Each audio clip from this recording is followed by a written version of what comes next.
Frank watches closely as the men who are to decide fate are picked. Atlanta Georgian, Hearst's Sunday American, July 27, 1913. This newspaper article is a continuation from the first page of an Atlanta Georgian newspaper. The first page is missing from our archives. If any readers know where to obtain the first part of this article, we would appreciate any help. Thank you. Mary Phagan by strangulation.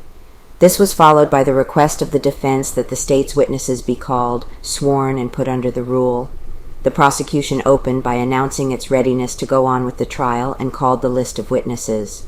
Bailiffs brought them down from the second floor. In regular order called, their names were Mrs. J.W. Coleman, mother of Mary Phagan, J.W. Coleman, the girl's stepfather, George Epps, newsboy, L.S. Dobbs, policeman, W.W. Rogers, bailiff for constable, L.S. Starnes, detective and also prosecutor on the indictment, Pat Campbell, detective, Grace Hicks, girl who identified Mary Phagan's body, J.M. Gant, once held for inquiry, now supposed to be a star witness for the prosecution, Harry Scott, the Pinkerton detective, R.P. Barrett, pencil factory employee, B.P. Hazlitt, policeman, M.V. Darley, factory employee, W.A. Giesling, undertaker that cared for the girl's body, Dr. Claude Smith, city bacteriologist, Dr. H.F. Harris, member of the State Board of Health, Dr. J.W. Hurt, coroner's physician, E.L. Perry, court stenographer, E.S. Smith, Montine Stover, girl employee at pencil factory, Manola McKnight, cook at Frank's home,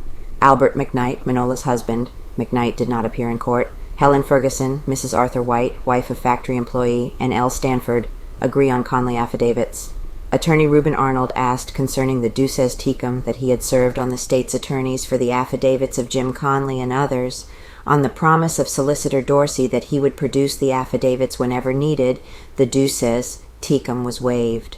Solicitor Dorsey said he did not concede the right of the defense to force a production of the affidavit. He, however, at the request of Mr. Arnold, dictated a statement giving the dates of each of the affidavits signed by Conley, saying they were all of the affidavits Conley had made and that he would produce them whenever necessary. The solicitor asked then that the defense's witnesses be called and sworn. This was met by strenuous objection on the part of attorneys Rosser and Arnold, who claimed their list was fragmentary. Solicitor Dorsey protested vehemently, declaring that it would be extremely unfair to the state not to swear the defense's witnesses at this time. Attorney Rosser said it would delay the trial to complete their list at this time. Judge Roan ruled that he would give the defense time to get up the list. The defense capitulated, and it took but 5 minutes for the list to be made up. Witnesses for defense. Attorney Stiles Hopkins, at the table for the defense, called the names of the witnesses by whom they expect to clear Frank.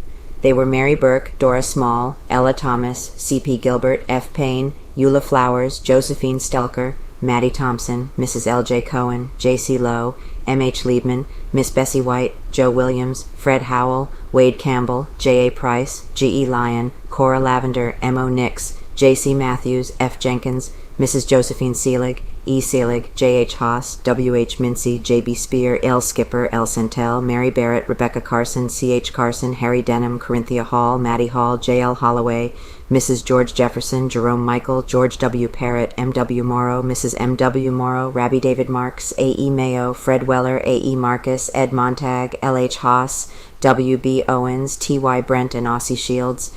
These were all of the witnesses whose names were called, but at least 100 more, who will be used mostly as character witnesses, were in the room past the 60-year mark. Solicitor Dorsey put the questions using the formal ones asked in murder trials. Being conscientiously opposed to capital punishment or conviction by circumstantial evidence, was held not to disqualify a juror by Judge Roan. This was in connection with O.T. Camp, the second talesman. "I am conscientiously opposed to capital punishment on certain grounds," said Camp. "What are those grounds?" asked Solicitor Dorsey. "Circumstantial evidence," he replied. Judge sustains defense. "That disqualifies him then," said Solicitor Dorsey. Attorney Rosser objected, saying that such belief did not disqualify the juror. Judge Roan sustained the defense, but Solicitor Dorsey struck him. A.W. Brewerton was disqualified because he was opposed to capital punishment. D.U.H. Wynne was struck, Solicitor Dorsey taking this action after looking over his record. R.G. Elliott was struck by the defense.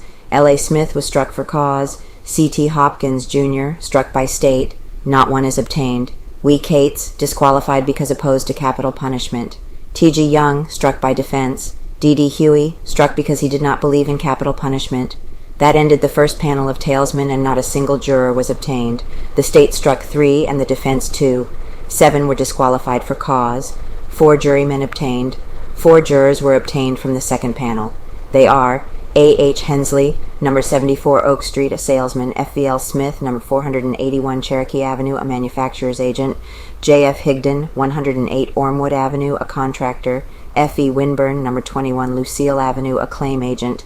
On the second panel, the following men were struck: Howard Oliver by the defense, he Lucky for cause; Owl Sperlin, number 156 Lawton Street, struck by defense, Hay Scheid for cause; E. E. Hawkins, number 369 Edgewood Avenue, a Negro who was accepted by the prosecution but struck by the defense; L. F. Davis for cause; David Woodward for cause; M. J. Sewell for cause. Imposing array of counsel. The buzz of conversation in the little courtroom instantly was hushed when Judge Roan appeared, and Deputy Sheriff Plenty Minor called the court to order. The impaneling of jurors was begun at once. Luther Z. Rosser, Chief of Counsel for Frank, pressed his way to the defense's table just as Deputy Minor rapped for order. Solicitor Dorsey and his associates were at their table busily arranging papers and documents several minutes before the swearing of the venirman began.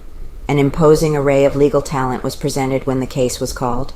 Heading counsel for Frank were Rosser and Reuben R. Arnold, 2 of the foremost lawyers of the South. At their table were Herbert J. Haas, a civil attorney, who has been engaged in looking up character witnesses in behalf of Frank; Stiles Hopkins of the Rosser and Brandon law firm; Oscar Simmons and Paul Goss, engaged especially to assist in picking the jury; George Cox of Arnold and Arnold law firm, and Luther Z. Rosser, Jr., wife at Frank's side. With Solicitor Dorsey were Frank A. Hooper, the brilliant attorney who made his reputation as a prosecutor in criminal cases; E. A. Stevens, assistant solicitor, and detectives who have been working on the case. Jim Conley's attorney, W. M. Smith, also was in court. A stir was created when Mrs. Frank, wife of the accused, made her way into the courtroom and hurried past the rows of spectators into the anteroom where her husband was confined. She bore herself bravely, and when she reached Frank, was seen to converse cheerfully with him. The loyal woman, who insisted on being by the side of her husband until he was called into the courtroom with his attorneys, drew the attention away from the routine proceedings several minutes. Judge Roan in good humor.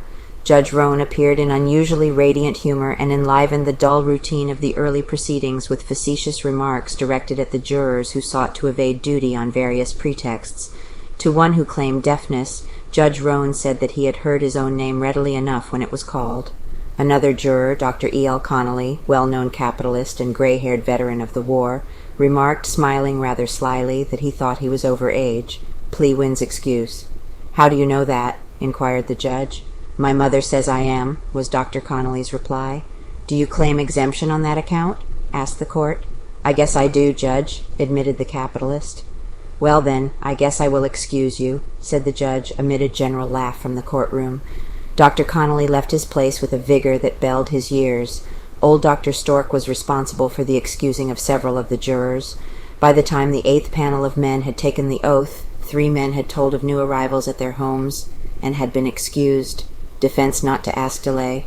Luther Z. Rosser, of counsel for the defense, stated to a Georgian reporter as he left his office for the scene of the trial that the defense would make no move for delay. "We will not seek a change of venue or make any move of any kind to delay justice for our client," he said. "We are entirely confident that justice and truth will prevail as it always must." Reuben R. Arnold of the defense made the same kind of a statement. "We will announce ready as soon as the case is called," he said. One important witness for the defense was reported to be missing. He is a traveling salesman, and the defense was said to be confident of locating him. Centel, in Navy now. Edgar L. Centel, who testified that he saw Arthur Mullinax and Mary Phagan together at midnight of the day of the crime, has enlisted in the Navy and will not be able to appear at the trial. A great crowd gathered in front of the courthouse as the hour of the trial drew near, and when 9 o'clock arrived, Pryor Street at Hunter was almost impassable. The corridors of the courthouse were a mass of humanity, through which a lane had to be cut by deputies to allow the passage of witnesses and lawyers and newspapermen. The crowd was tense with curiosity, but to all appearances inclined to be orderly, and apparently was moved only by the commonest of human motives, curiosity. "Frank feeling fine," he says. Frank was escorted from the tower to the courthouse shortly after 6 o'clock in the morning, nearly 3 hours before the trial was scheduled to begin. This was done to avoid the curious crowd which it was expected would be about the courthouse and thronging the corridors at 9 o'clock. Frank was up and dressed and freshly shaven when Deputy Sheriff Plenty Minor appeared before his cell at the early hour. "How are you feeling this morning, Mr. Frank?" the deputy inquired. "Tip-top, only I'm mighty hungry," replied Frank, exhibiting the same poised confidence that has characterized him through 3 months since he was locked in a cell in the county jail. The young factory superintendent chatted freely with Minor on the way to the courthouse. Sure he will be freed. He was attired in a natty light gray mohair suit and wore a fancy gray tie. His face was fuller and he appeared slightly heavier than when he was arrested shortly after the murder of the Phagan girl. He seemed cheerful and in the best of health. "I am very sure of acquittal," he said as he arrived at the courthouse. "I am glad that the trial is about to begin after the long wait. I have no fear of the outcome. I am not only innocent of the terrible crime, but I am innocent of any knowledge of it, save as the information has come home since the officers came to my house that morning 3 months ago." At this moment, E.C. Essenbach, a relative of Frank, appeared with a tempting breakfast, which was spread in the prisoner's room at the courthouse. Frank gave ocular proof that his appetite had not suffered from his long confinement as he proceeded to make way with the delicacies prepared for him. Frank greeted his relative cheerfully, and conversed with him for more than an hour. The topic seldom was on the crime or the trial which was about to begin. Long before the time set for the judge to take the bench, other friends and relatives of the prisoner had appeared, and some of them were permitted to talk to him. Conley ready for the stand. Jim Conley, Frank's accuser, was made ready for the trial early in the morning, although it was not probable that he would be called during the day. He was given a shave and a new suit of clothes, as he had worn for the last 3 months the same shabby garments that he had on at the time he was arrested while washing a shirt at the National Pencil Factory. Conley said that he was ready to go on the witness stand at an instant's notice. He declared that he would stick to the same story that he told in his last affidavit, and which he has since repeated many times for the benefit of Solicitor Dorsey. "If they had just let me face Mr. Frank, I could have made him tell the truth long before this," he asserted. Less than 100 persons were waiting about the courthouse at 8 o'clock, an hour before the time set for the beginning of the trial. It was thought that not a large crowd would be clamoring for admission to the courtroom, as it had become quite generally known that the small room would accommodate hardly more than the witnesses and the venirmen, and that it would be necessary to exclude practically all spectators. Much preparation made. For no trial in the history of Georgia have such elaborate arrangements been made for the comfort of the comparatively small number of spectators who will gain admission, the attorneys who will handle the case, the jury, and the newspaper men. Deputy Sheriff Plenty Minor has received much praise for the splendid preparations made. Electric fans have been installed at every window and on the railing separating the spectators' seats from the bar. Ozonators have been placed to keep the air purified. It probably will be the coolest and best ventilated place in Atlanta. Not more than 250 spectators will be admitted. Approximately that number of chairs have been placed outside the enclosure. When they are filled, the doors will be closed and no one else will be allowed in. No one will be permitted to occupy standing room. The usual custom of permitting disinterested attorneys to occupy seats inside the bar will not be followed, and this particular part of the courtroom will be less crowded than during the average criminal trial. How they will line up. Prosecuting Attorney Dorsey and at least 5 assistants will occupy a table directly in front of the bench and witness stand with the jury box close on the right-hand side. Attorney Rosser with his assistants and the accused will be seated at a table to the left of the states and farther away from the jury. The table for newspapermen is back of the state's table. The arrangements were agreed upon by the attorneys and the judge. The table for the defense was selected by Attorney Rosser, with a view to the number of persons who would wish to be near Frank during the trial. Seats have been arranged to the back of the table to accommodate at least 30 persons, friends and relatives of the accused, who have visited him constantly since he was confined at the tower. Deputy Sheriff Plenty Minor, who have charge of the crowd and keeping order in court, will also have charge of the prisoners. Long before any crowd congregated around the courthouse, Frank and Lee were brought from the tower and placed in the room reserved for them. When court opened, Frank took his place at the table reserved for his attorneys. No room for spectators now. For the first day of the trial, or until the jury is selected and the hearing actually underway, It is extremely doubtful if any spectator will gain admission to the court. Seating arrangements have only been provided for about 250. The veneer of 144 men will have to occupy that number of the seats when court is opened. The witnesses for the two sides will occupy the remaining seats and standing room until they are disposed of in some way, which may not be until after the jury is drawn. The court rule to segregate the witnesses will of course be enforced, have qualified as jurors, which will hardly be before the middle of the week. When the witnesses are segregated, they will be kept in the large courtroom on the floor above the trial room. A bailiff will be placed in the hall and one on the door of the witness chamber, and as the names are called, they will be brought from the floor above to the court. It is probable some rule will be made to keep the witnesses for the state and the defense separated, in which event the third floor of the building would have to be used. Jury room carefully selected. But if any great difficulty is anticipated in drawing a jury, and the judge thinks it impossible to finish this task during any one day, he will probably excuse the witnesses until the next day, and continue to do so until the jury is impaneled. The jury room was selected with a great deal of care. It is almost inaccessible from the outside and large and airy. Its windows are about 20 feet above an alleyway that runs on either side. Deputies will be kept in the alley to keep anyone from getting this close to the room. As each juror qualifies, he will be escorted to the room and kept there until the full panel is drawn.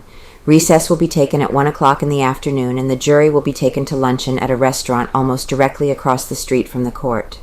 At night, it will be quartered at the Kimball House under a heavy guard of deputies. From the time a juror is acceptable to both sides until the conclusion of the case, he will not be allowed to go to his home or communicate with anyone except a fellow juror. The least of the deputies' troubles will not be in handling the crowd that will gain admission to the court, but in handling the crowd that will daily congregate on the outside and wait through the day for news of the proceedings in the trial. 10 deputies and as many members of the county police will be on duty on the streets around the building.